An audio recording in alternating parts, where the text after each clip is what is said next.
warrant to search this property. Step aside. Okay, then show me the warrant. We don't have to show you anything. We're executing a lawful search. Actually, under the Fourth Amendment, you're required to present the warrant before entry. Lady, you're interfering with a police investigation. That's a crime. And conducting a warrantless search is a constitutional violation. That's a law.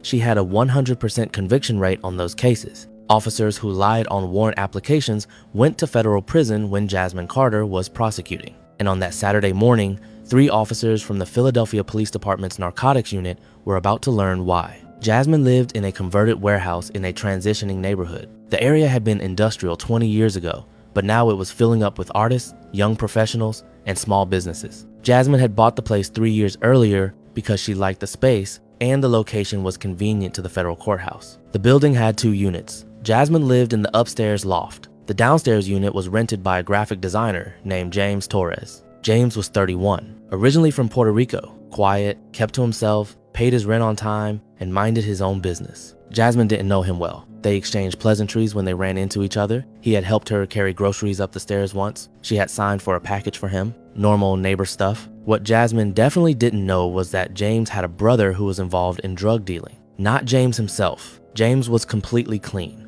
But his brother Carlos had gotten into some trouble, and Philadelphia PD's narcotics unit had been investigating Carlos for months. The officers had been surveilling Carlos, tracking his movements, trying to build a case. During that surveillance, they had seen Carlos visit the building where James lived. They had seen him go inside and come out 20 minutes later carrying a gym bag. That was enough, in their minds, to assume that drugs were being stored in that building. They didn't know which unit, they didn't have any actual evidence of drugs. They just had an assumption based on one visit by a suspected dealer. So they did what they had done dozens of times before. They wrote up a warrant application filled with exaggerations and assumptions presented as facts. They claimed they had reliable confidential informant information, which they didn't. They claimed they had observed multiple suspicious visits when they had only seen one. They claimed they had corroborating evidence of drug dealing at that address, which didn't exist. They submitted the application to a magistrate judge on a Friday afternoon, when judges were rushing through paperwork to get home for the weekend.